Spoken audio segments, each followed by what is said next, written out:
अस्सलामुअलैकुम। अच्छा, हमने लास्ट टाइम जो चैप्टर स्टार्ट किया था वो हमने रिप्रोडक्शन वाला स्टार्ट किया था और हमने ये इसको जो है ए सेक्सुअल रिप्रोडक्शन की टाइप्स पढ़ रहे थे। तो हमने 2 टाइप्स पढ़ ली थी, जिसमें हमारे पास एक बॉडी थी, एक बाइनरी फिशन थी। आज हमने थर्ड टाइप इसकी डिस्कस करनी है, वो हमारे पास है स्पोर फॉर्मेशन। अच्छा, स्पोर क्या होते हैं?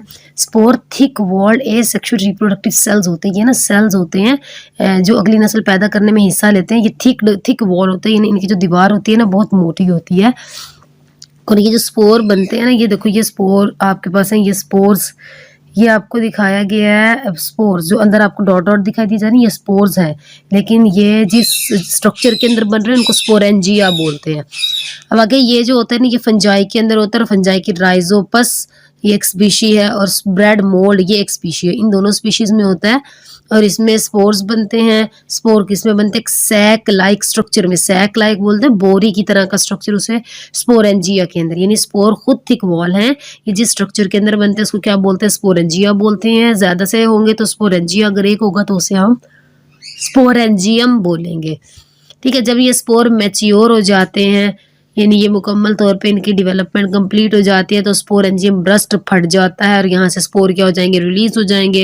अच्छा, स्पोर हमने बात की थी कि इसके थिक वॉल होते हैं। थिक वॉल की वजह से अगर कोई अनफेवरेबल कंडीशन है ना, अनफेवरेबल कंडीशन ऐसी कंडीशन होती है जिसमें वो सर्वाइव नहीं कर सकता, एक्सट्रीम कंडीशन है, उसके डेथ होने के चांसेस ज़्यादा होते हैं, तो उस कंडीशन में क्या होता है? अनफेवरेबल कंडीशन में ये सर्वाइव कर सकता है। लेकिन जैसे ही फेवरेबल कंडीशन आएगी, स्पोर जो है वो जर्मिनेट होकर नए फंगस की स्पीशी में क्या हो जाता है? डेवलप हो जाता है। ठीक है, ये हमारे पास स्पोर फॉर्मेशन था।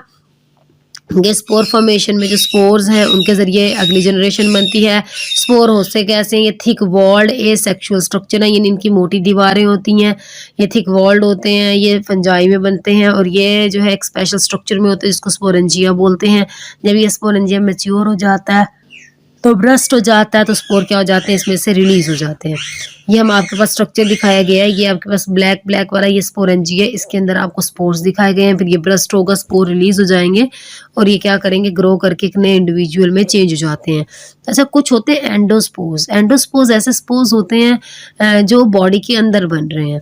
ठीक है, ये बैक्टीरिया में बनते हैं। जब अनफेवरेबल कंडीशन आती है ना, ये तब बनते हैं कि अगर कंडीशन ऐसी है कि अगर ज़्यादा हार्श हो गई तो स्पोर की डेथ हो जाएगी, तो ये ऐसी कंडीशन में बनते हैं।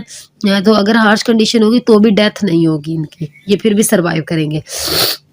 अगर some bacteria reproduce by forming endospores, कुछ बैक्टीरिया क्या बनाते हैं? एंडोस्पोर बनाते हैं। एंडोस्पोर्स क्या होते हैं? ब्रैकेट में डेफिनेशन लिखे, spores produce inside the cells. ऐसे स्पोर्स जो बॉडी के अंदर या सेल्स के अंदर मौजूद होते हैं उसको क्या बोलते हैं? एंडोस्पोर्स बोलते हैं। They form endospore in favourable condition, यानी बैक्टीरिया अनफेवरेबल कंडीशन में एंडोस्पोर्स बनाते हैं। अगर आपका बैक्टीरिया डाई भी कर जाए हार्श कंडीशन की वजह से, एंडोस्पोर फिर भी सर्वाइव करेगा और जब कंडीशन बेहतर हो जाएगी, इंप्रूव हो जाएगी, तो एंडोस्पोर ग्रो करके एक नए बैक्टीरिया में चेंज हो जाता है। The improperly sterilise can food में कंटेन एंडोस्पोर ऑफ बैक्टीरिया। अगर आप ऐसे फूड खाते हो, कैंड फूड ऐसे होते हैं जो कैंस वगैरह में होती है, अगर उसको प्रॉपर स्टेरिलाइज यानी साफ वगैरह नहीं किया हुआ ना कैंस वगैरह को, ठीक है, तो फिर जो एंडोस्पोर्स होते हैं बैक्टीरिया के वो उसमें मौजूद होते हैं। जब ये एंडोस्पोर जर्मिनेट करना शुरू करते हैं ना उन कैंस वगैरह में, तो वो टॉक्सिन प्रोड्यूस करते हैं। बैक्टीरिया जो है वो जहर बनाना शुरू कर देते हैं उन कैन फूड में, जो ह्यूमन के हेल्थ के लिए जो है वो अच्छी नहीं होती। ये एंडोस्पोर्स थे, जो ऐसे स्पोर्स जो ह्यूमन बॉडी, जो बैक्टीरिया की बॉडी के अंदर बनते हैं। अच्छा, उसके बाद हमारे पास ये एंडोस्पोर्स आपको दिखाया गया है कि ये हमारे पास है एंडोस्पोर्स, ये आपको ब्लू ब्लू दिखाया गया, ये एंडोस्पोर्स है। और सेल ब्रस्ट हुआ, एंडोस्पोर जो है वो रिलीज हो गए और वो जर्मिनेट होकर नए ऑर्गेनिज्म में डिवेलप हो जाते हैं। अच्छा, उसके बाद नेक्स्ट हमारा जो टॉपिक है ना वो वेजिटेटिव प्रोपगेशन का है। वेजिटेटिव प्रोपगेशन भी हमारे पास एसेक्सुअल रिप्रोडक्शन ही है। ठीक है, वेजिटेटिव प्रोपगेशन ऐसी प्रोपगेशन होती है जिसमें जो है वेजिटेटिव पार्ट से, यानी स्टेम से, रूट से, लीव्स से, ठीक है, इससे ना नया पौधा बनता है। आप लोगों ने सुना होगा वेजिटेबल, तो ये वेजिटेटिव एक ही है। वेजिटेटिव पार्ट ऐसे पार्ट्स होते हैं जिनको हम ईट भी कर सकते हैं, खाने के लिए भी इस्तेमाल कर सकते हैं। और इनका सेक्सुअल रिप्रोडक्शन में हिस्सा नहीं होता, ये एसेक्सुअल रिप्रोडक्शन में पार्ट लेते हैं। और अगर रूट स्टेम या लीफ से नया जो है प्लांट बनता है तो ऐसी प्रोपगेशन को वेजिटेटिव प्रोपगेशन भी बोलते हैं। अच्छा, इसमें बहुत कम टाइम लगता है।